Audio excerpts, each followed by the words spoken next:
2 years. KGB was absolutely thrilled. So it changed its code word. I've been fortunate to see the KGB archives for Cuba to bridgehead. In other words, it wanted there to be a lot of Cubas.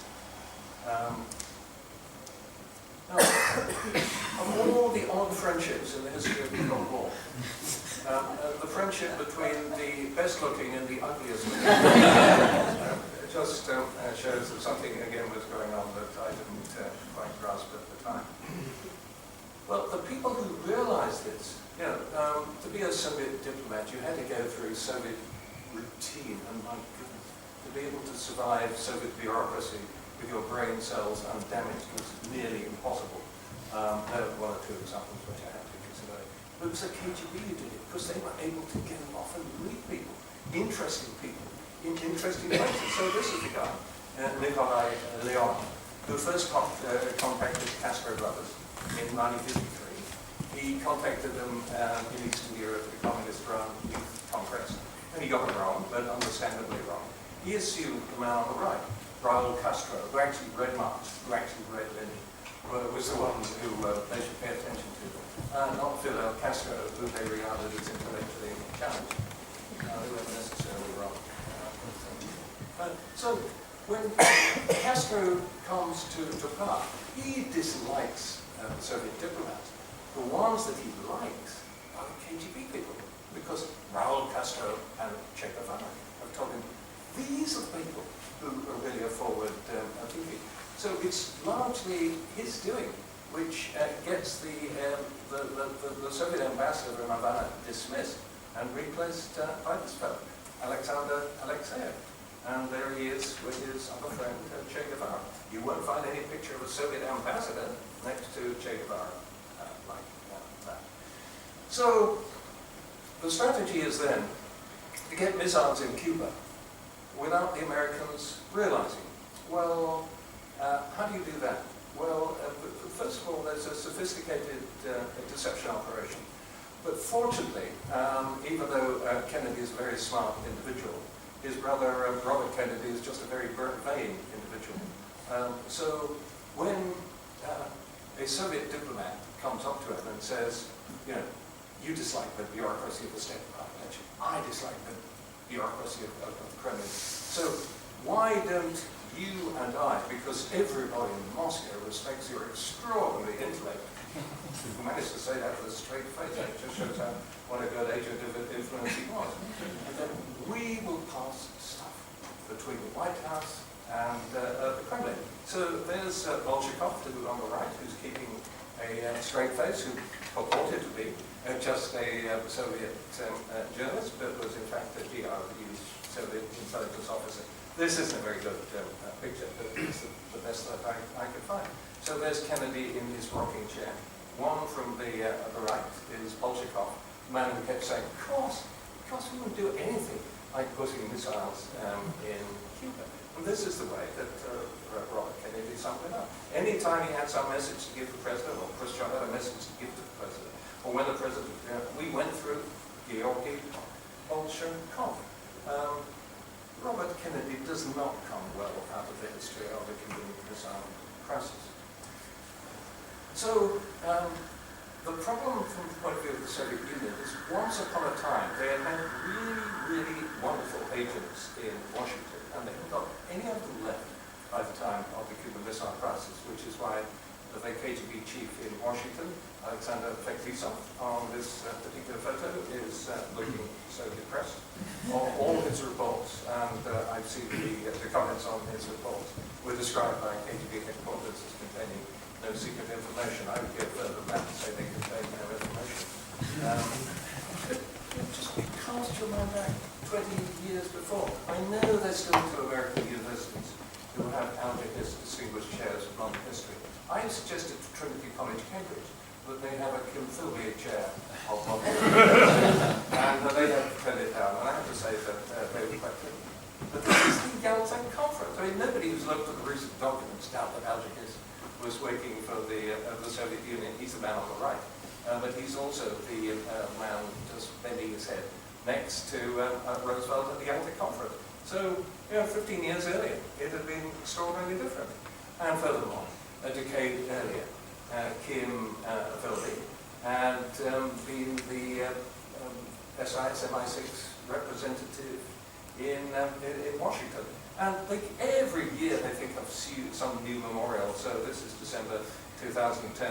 Mikhail Fredkov is the current head of foreign intelligence, and there's Philby's last wife in the middle, and Soviet Deputy Prime Minister. They are opening this memorial. Why do they keep opening memorials to Kim Philby? Because that's where it stopped. Soviet political intelligence for the last 50 years in Britain has been rubbish, and it's been fairly close to rubbish in the United States. It had been otherwise. They would have been celebrating other people.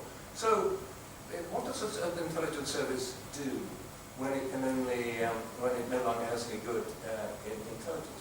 Well, in some countries it might say, sorry, ain't got anything to pass you on, but in an authoritarian regime, you can't possibly say that you haven't got anything to pass on. So if you haven't got anything sensible, you pass on this kind of stuff. June 1960, and this is, the Russians have released this document.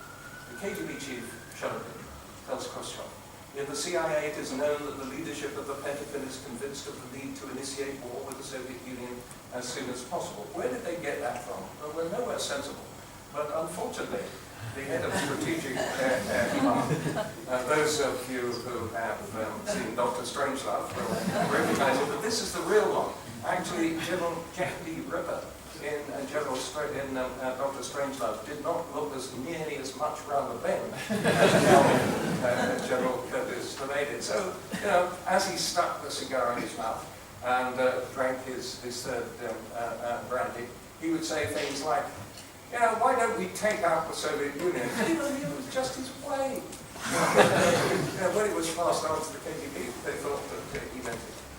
And then in March 1962, the Soviet military intelligence tells Khrushchev that the United States had planned to launch a nuclear surprise attack in September 1961, deterred at the last minute by Soviet nuclear tests, which indicate that the Soviet Union's nuclear arsenal is more powerful than the Khrushchev takes this stuff seriously. So when he takes the extraordinarily irresponsible gamble to put missiles in Cuba, he thinks that it's actually defensive. But what it's going to do is to stop Curtis LeMay bombing the Soviet Union, because it's going to be too dangerous, and so on. Right, so who is the man who realized what the Soviet Union was up to?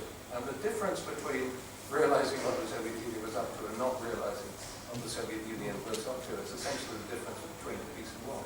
This man, John McCone, Director of Central Intelligence, which was what the CIA was called in those days, and on the right is what you see as you walk into the CIA, which I have done just occasionally.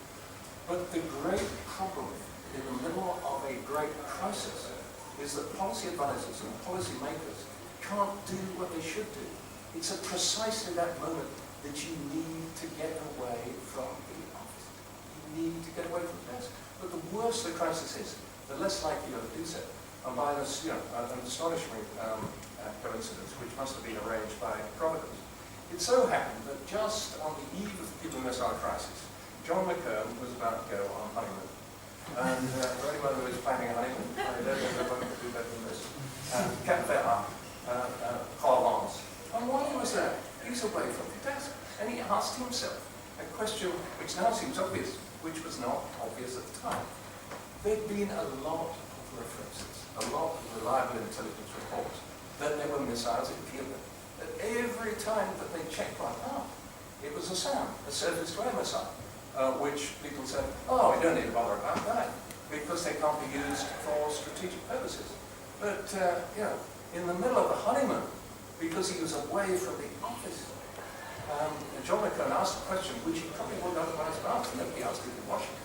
Okay, so they're just defensive missiles. Why are there so many of them? What are they defending? So, spy planes, spy satellites had just begun, but spy planes were still state of the art. Went on, and what did they spot? This is what they spotted. on the 14th of October 1962. It's pretty difficult for us to make much sense of it, but in the top middle you can see some missiles, and then you can see the route of the convoy. And had it not been for intelligence, that would not have been discovered. So the photo that I've just shown arrives at the Oval Office early on Tuesday the 16th of October, and that begins the 13 days of the Cuban Missile Crisis. Well, nowadays when we look at the photos, we think, oh, well, that's okay then, isn't it? Well, you've just seen the photo. No, it's not obvious what the photo is showing. The only reason that we knew what the photos were showing was this man, the greatest spy of the 20th century. I would say the most important spy of any century, but I'm totally happy to accept other nominations. Codenamed Yoko by MI6, SIS, Hero by CIA, head of deputy head of foreign intelligence and Soviet military intelligence.